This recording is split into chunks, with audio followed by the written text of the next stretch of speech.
IPL హిస్టరీలో one of the top team Chennai super Kings. కానీ ఈసారి మినీ వేలంలో సిఎస్కే ఫ్యాన్స్కి ఊహించని షాక్ ఇచ్చింది.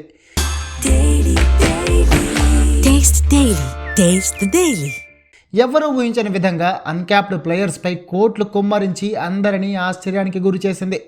ముఖ్యంగా ప్రశాంత్ వీర్, కార్తిక్ శర్మల కోసం ఒక్కొక్కరికి ఏకంగా 14.2 కోట్లు కుమ్మరించడం ఎవ్వరికీ అర్థం కావట్లేదు. ఆల్రెడీ టీంలో ధోని, శాంసన్ ఇద్దరు కీపర్లు ఉండగా మరో అన్క్యాప్డ్ వికెట్ కీపర్ కోసం 14 కోట్లు చెల్లించడమే ఇప్పుడు హాట్ టాపిక్గా మారింది.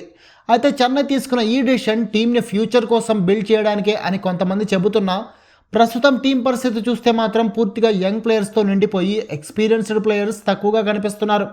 టీం విషయానికి వస్తే సంజు శాంసన్, రుతురాజ్ గైక్వాడ్ ఓపెనింగ్ చేసే ఛాన్స్ ఉంది. ఆ తర్వాత ఆయుష్ మాత్రే, డెవాల్డ్ బ్రేవిస్, శివన్ దుబే కనిపిస్తున్నారు. అయితే చెన్నై బౌలింగ్ డిపార్ట్మెంట్ కాస్త వీక్గా కనిపిస్తోంది.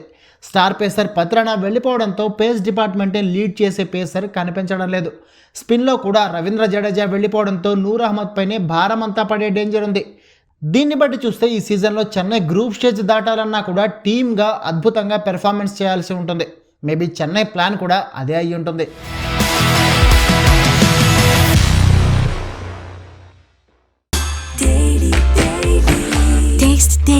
Taste the Daily.